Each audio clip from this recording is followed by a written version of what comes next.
Are you tired of being broke on OSRS and dancing at the Grand Exchange for some spare change? Well, I have some AFK money-making methods just for you. The theme for this one is mining, so I tested 7 of the best mining moneymakers in the game to decide which one is the king of the caves at making you gold. On top of that, I look at how much experience you can gain and how AFK these methods truly are. Before going into the mining methods, I want to go over some helpful items that should be acquired if you plan on mining for many hours. The first item is the gem bag, which can be purchased from Prospector Percy for 100 gold nuggets. While mining, you can randomly get gems, and this bag can store up to 300 gems by holding a max of 60 uncut sapphires, emeralds, rubies, diamonds, and dragonstones. The next item is a set, which is the Prospector's Kit, which can also be purchased from Prospector Percy for a total of 180 golden nuggets. The outfit will boost experience gain depending on how many pieces you have on. Another item is the Celestial Ring, which can be purchased from the Star Shop for 2,000 Stardust, which are acquired from mining shooting stars. Whether the ring is charged or uncharged, it provides an invisible +4 mining boost, capping out at level 99. Another item is the Expert Mining Gloves, which can be purchased from the shop in the Mining Guild with unidentified minerals, which are obtained while mining in the members area of the guild. You must first buy the Mining Gloves for 40, then the Superior for 100. With both, you can pay 40 to combine them, creating the Expert Mining Gloves. When mining with these gloves equipped, there is a chance that the ore won't deplete, which significantly increases AFK times. The last item is the Varric Armor 4, which is acquired by completing the Elite Varric Diary. The armor has many effects, but the one good for mining is the 10% chance to mine 2 ores at once, also known as a 2-for-1 special. This is great for increasing profit, especially for the ores that take a long time to mine, such as Runite. With the helpful items out of the way, let's hop into the money-making methods. The only requirement for mining Amethyst is to have level 92 mining. You need to bring your best pickaxe and a full XP boosting outfit. It is also recommended to switch out the top with the Varric Armor 4 because of the 10% chance to mine 2 ore at once. You can also bring Expert Mining Gloves, which prevents ore from depleting every once in a while, increasing the amount of time you can AFK. The best way to get to the spot is to use the Skills Necklace teleport to the Mining Guild and then run south through both sets of doors, and you will find the mining location just west of that. This ore does deplete randomly, but it takes a very long time to mine it. On average, you can expect to click every couple of minutes. The bank is extremely close, only taking about 15 seconds. This is definitely one of the more AFK methods for mining in the entire game, so if that's what you are looking for, I would recommend this method. You can expect to mine roughly 120 amethyst per hour, resulting in 431,000 GP per hour. Alongside the gold earned, you will also gain roughly 28,800 experience. Great gold gain, but the experience is still a little bit lacking. The requirements for mining Basalt are to have level 72 mining. You will also need to complete the Making Friends with My Arm quest, which will unlock the salt mine where they are located. You need to bring your best pickaxe and a full XP boosting outfit to gain extra experience. The best way to get to the spot is by using the Weiss teleport, hopping over the little boulders to the east, then squeezing through the fence. The stairs down take you right to the mines where the basalt is located. The mineral does deplete randomly, so you can mine just one before having to click again, or nearly half an inventory. Sadly, there is no bank nearby, but if you run up the stairs and use them on Snowflake, she will note them for you for free. And this process takes about 20 seconds. You can expect to mine roughly 820 basalt per hour, resulting in 600,000 GP per hour.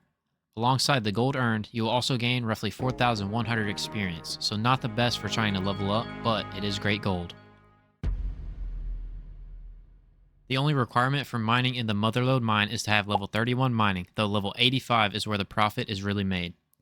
You will also need to obtain 100 gold nuggets and have level 57 mining to unlock the upper level of the mine, which is a lot closer to a deposit and has a lot of spots. You need to bring your best pickaxe and a full XP boosting outfit. Also, bringing a gem bag can slightly increase profit by having a convenient place to store the random gems that can be mined. To get to this spot, you need to use a skills necklace to teleport to the mining guild and then head through this cave. And breaking a few of these rocks will get you to the center. If you have the upper level unlocked, this method really becomes AFK. The ore veins do break randomly, but being able to get more than one pay dirt from them increases AFK time. When you get a full inventory, running to the hopper and back takes about 15 seconds. The most click intensive part is when you fill up your bag and you have to run back and forth banking your spoils. At higher mining levels, you can expect to mine roughly 550 pay dirt per hour, resulting in 270,000 GP per hour. Alongside the gold earned, you will also gain roughly 42,900 experience, making it one of the more popular methods to get level 99 mining. The requirements for mining gemstones are to have level 40 mining, though level 61 is recommended for much better rates. You'll also need to complete the Shiloh Village quest, which will unlock the town that the gems are located in. You'll also have to complete, at bare minimum, the Karamja medium diary tasks. You need to bring your best pickaxe and a full XP boosting outfit. Also, bringing Karamja gloves 2 or higher and a charged Amulet of Glory will significantly boost the profit. Bringing a gem bag will cut down on the bank trips, increasing AFK, though the bank deposit is located in the mine, so it's not insanely needed. To get to the spot, it's extremely simple. Use a Karamja glove teleport and you're there. The nodes break on the first success and you mine the gems extremely fast. During the process of mining gems, you will make a loop and the bank is in that path, so the downtime is very little. The AFK-ness of this method does not really exist though, so close your eyes if that's what you're looking for.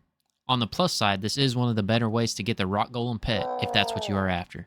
You can expect to mine roughly 950 gems per hour, randomly choosing between these 7 gems. The average cost is around 770 gold, resulting in 750,000 GP per hour.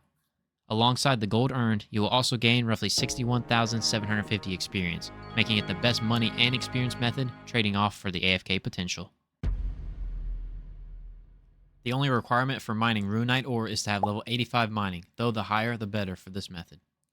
You need to bring your best pickaxe and a full XP boosting outfit if not mining in the wilderness. Also, bringing the Varric Armor 4 and Expert Mining Gloves can be beneficial depending on the mining site you choose. As a member, there are 14 different locations to mine this ore, each requiring various quests or even the completion of the fight cave. For this video though, I'm going to be mining at Fossil Island. To get there, use the dig site pendant and take the boat to the island, then run northeast to get to the mine. This ore does take forever to mine, but you will have to hop worlds about 8 times per hour. Mining Runite Ore is also highly competitive, so sometimes you will hop to worlds that are either already taken by a player or the ore is already depleted. The bank varies by location, but for this spot, it takes about 30 seconds to get there and back. You can expect to mine roughly 80 Runite Ore per hour, resulting in 800,000 GP per hour. Alongside the gold earned, you will also gain roughly 10,000 experience. If you're doing this as a non-member, you can expect to mine roughly 40 Runite Ore per hour, resulting in 400,000 GP per hour, and granting 5,000 experience. The non-member rates are based on mining in the wilderness because it is the only spot, so there will be some risk involved. The requirements for mining Volcanic Ash are to have at least level 22 mining, although level 41 is recommended to use a rune pickaxe. You will also need to complete the Bon Voyage quest, which will unlock Fossil Island, where the Volcanic Ash can be found. You need to bring your best pickaxe and a full XP boosting outfit. You can also bring an Amulet of Glory and a gem bag to increase the amount of gems that can be acquired, slightly boosting profit. The best way to get to the spot is by teleporting with the dig site pendant and taking the boat to Fossil Island. Then you are going to run east to the volcano where the volcanic ash piles are. The piles deplete at random intervals, but on average I was having to move every 10 seconds. The plus side to this method is that the ash stacks so you never have to bank. Overall, the AFK time is not really there, but the method is still chill enough to do while watching something on the side. You can expect to mine roughly 5,000 volcanic ash per hour, resulting in 465,000 GP per hour. Alongside the gold earned, you will also gain roughly 12,500 experience, so not the best if you're trying to level up. The requirements for mining and crushing Infernal Shales are to have level 78 mining and 43 prayer. The prayer is needed to avoid damage from the demons, but running past them works just fine if you are quick enough. You will also need to complete a Kingdom Divided quest to have access to this method. You will need to bring your best pickaxe and some form of hammer and a chisel to mine and crush the rocks. You can also bring a full XP boosting outfit to increase experience gain. The best way to get to the spot is using favoring code DJR and climbing down the chasm rope, then taking the northern lift down, crossing the jump, or running around to the east and taking the next lift down. Then cross the fire to the east and you made it. The ores will deplete every time you successfully mine, so walking away is not really an option. The good news though is when you crush them, they do stack, meaning no bank, but you have to spam click to crush a whole inventory at a fast rate. You can expect to mine and crush roughly 900 Infernal Shales per hour, resulting in 346,000 GP per hour. Alongside the gold earned, you will also gain roughly 52,200 experience, making this method pretty decent for both categories. This is how I would rank the methods, taking into consideration gold made, experience earned, and AFK potential. If I were not 99 mining, I would consider ranking the better experience methods higher to progress an account even further.